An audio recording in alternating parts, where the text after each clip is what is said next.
नमस्कार साथियों, biography channel पर फिर से आप लोगों को और एक नए वीडियो में स्वागत है। आशा करते हैं कि आप लोग अपने जीवन में खुश होंगे, मस्त होंगे और मजे में भी होंगे। हमने आज फिर बॉलीवुड की बैकग्राउंड से जुड़ी हुई और एक रियल किस्से से आप लोगों को रूबरू करवाने वाले हैं। बॉलीवुड की बैकग्राउंड में अनगिनत किस्से कहानियां छुपी हुई होती है जो कि आम जन तक नहीं पहुंच पाते हैं। हमारे चैनल पर हम कोशिश करते हैं उन्हीं किस्से कहानियों को आपके सामने लाने की। तो चलिए कहानियों पे चलते हैं, शुरू करते हैं बॉलीवुड की बैकग्राउंड से जुड़ी हुई और एक नए किस्से। ना अमरीश पुरी, ना अमजद खान, ये है हिंदी सिनेमा का सबसे क्रूर विलेन। कभी काना तो कभी डाकू बनकर कर दी सारी हदें पार। हीरालाल ठाकुर बॉलीवुड के पहले विलेन थे जिन्होंने 1928 में फिल्मों में कदम रखा और 53 साल तक नेगेटिव रोल्स में छाए रहे। उन्होंने स्वतंत्रता संग्राम में भी योगदान दिया। हीरालाल ठाकुर बॉलीवुड के पहले विलेन थे। उन्होंने 1928 में फिल्मों में कदम रखा। हीरालाल ने स्वतंत्रता संग्राम में भी योगदान दिया। अगर फिल्मों के खलनायक की बात हो तो आपके जहन में कौन कौन से एक्ट्रेसेस के नाम आते हैं?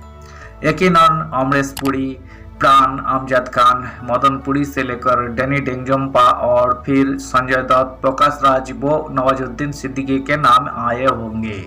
लेकिन क्या कभी आपने सोचा है कि बॉलीवुड का पहला विलेन कौन था? कौन था वो सुपरस्टार हीरो जो पहली बार फिल्मों में नेगेटिव रोल के जरिए छा गया? तो चलिए इस हीरो से आपको रूबरू करवाते हैं। ये कोई और नहीं बल्कि हीरालाल ठाकुर थे, जिन्हें हीरालाल के नाम से जानते हैं, जिन्होंने फिल्मों में 53 साल से भी ज्यादा गुजार दिए। कभी वही स्वतंत्रता सेनानी के तौर पर भी देश के काम आए तो फिर हिंदी सिनेमा में भी खूब योगदान दिया। तो चलिए बताते हैं कि आखिर वही कैसे पहले विलेन कहलाते हैं। कौन थे हीरालाल ठाकुर? हीरालाल का जन्म 1912 में पड़ोसी देश लाहौर में हुआ। वही बचपन से ही एक्टिंग के शौकीन थे। कहते तो ये भी है कि वही हीरो के तौर पर नहीं, विलेन के तौर पर ही शुरू से काम करना चाहते थे। उन्हें रामलीला में भी रावण का रोल सबसे दिलचस्प लगता था। फिर जैसा सोचा वैसा ही हुआ। उनकी किस्मत भी उन्हें खलनायक के रोल्स में खींच लाई और खूब शोहरत हासिल की। हीरालाल ठाकुर की फिल्में। हीरालाल ने एक्टिंग शुरू की नाटक के जरिए। वही पहले रामलीला किया करते थे, फिर उन्होंने साल 1928 में फिल्मों में एंट्री मारी। मतलब ये लगा लीजिए हिंदुस्तान में 1913 में पहली फिल्म राजा हरिश्चंद्र आई थी और चंद साल बाद ही हीरालाल भी फिल्मों में सक्रिय हो गए। उन्होंने शंकर देव आर्या की फिल्म डॉट्स ऑफ टुडे से डेब्यू किया। बॉलीवुड के पहले विलेन। आपको ये जानकर हैरानी होगी कि हीरालाल की पहली फिल्म ही पाकिस्तान की पहली फिल्म बनी थी जिसके साथ बॉलीवुड की शुरुआत हुई। हीरालाल इसके बाद अब्दुल रशीद करदार की सफदर जंग में नजर आए जहां उन्होंने पठान का रोल प्ले किया। ये वो दौर था जब साइलेंट फिल्में आया करती थी। फिर साल 1928 से 1948 तक करीब 20 फिल्मों में वही नेगेटिव रोल में दिखे। कभी एक आंख वाले गंजे आदमी के रूप में तो कभी बाबा के रूप में। हर बार उन्होंने बतौर नेगेटिव विलेन गहरी छाप छोड़ी। इस तरह वही पहले विलेन भी बन चुके थे।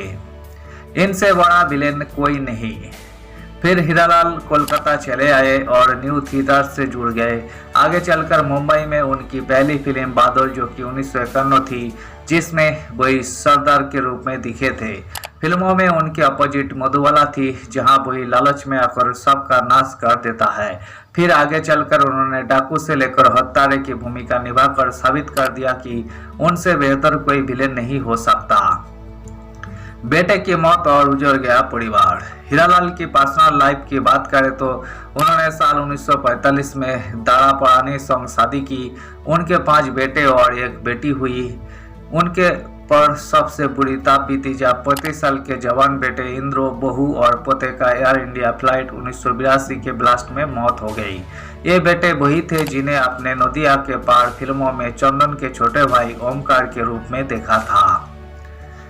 धन्यवाद साथियों, आज की इस वीडियो में हमने बॉलीवुड के पहले विलेन हीरालाल ठाकुर से जुड़ी हुई किस्से को आपके सामने रखने की कोशिश की है।